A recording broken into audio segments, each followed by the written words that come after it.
తెలంగాణ రాష్ట్ర BJP party MP Dharmapuri Arvind గారు చాలా వివాదాస్పద వ్యాఖ్యలు చేశారు. వారు మన హైదరాబాద్ నిజాం గురించి మాట్లాడుతూ ఉనే దరిందర్ హై, ఉనే గదా హై అంటూ మాట్లాడారు. ఈ వ్యాఖ్యలు ఎంత గర్హనీయం, ఖండనీయం అంటే నిజాం పరిపాలకులు ఏదైతే ఉందో మోడర్నైజేషన్కి మరియు ముఖ్యంగా ప్రజలకు కావాల్సిన వసతులు ఏవైతే విద్య, వైద్యం, ఉపాధి వాటికి సంబంధించి నిజాం చేపట్టిన కళాఖండాలు ఎన్నో ఉన్నాయి.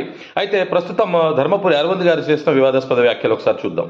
बीच में कोई गधा निजाम करके कोई गधा आके नाम बदला तो निजाम का नाम भी हुआ अनलक्की పేరు ఆ నిజాం షుగర్ ఫ్యాక్టరీ బంద్ అయిపోయింది. ఆ నిజాం సాగర్ కెనాల్లో నీళ్లు ఉండయి.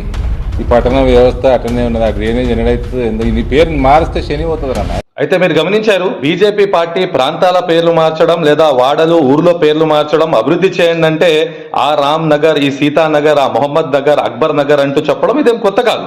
కాకపోతే అరవింద్ గారు హైదరాబాద్ నుంచి ఉంటూ హైదరాబాద్ లో ఏ విధమైన ప్రాచీనత మరియు అభివృద్ధి నిజాం మీరు గమనిస్తే కేవలం ఎయిర్వేస్, రోడ్ వేస్ మరియు ఇన్ఫ్రాస్ట్రక్చర్, యూనివర్సిటీస్, వాటర్ డ్యామ్స్ ఇలాంటివే కాకుండా హైకోర్టు ఏదైతే ఉందో, ఉస్మానియా హాస్పిటల్ ఏదైతే ఉందో, లైబ్రరీస్ ఏవైతే ఉన్నాయో మన హైదరాబాద్ లో ఎన్నో ఇటువంటి కళాఖండాలు ఉన్నాయి. అయితే ఇంత ఘోరంగా, నీచంగా గద అని ఎవరిని అంటామండి? గద ఎవరికైతే తలా తోకా తెలియదో అతడిని గద అంటాం. ఇంకొకటి దరింద్రాగి లగ్గయ్య అంటున్నాడు. హైదరాబాద్ నిజాం గారు ఎన్నో గుళ్లకు, గోపురాలకు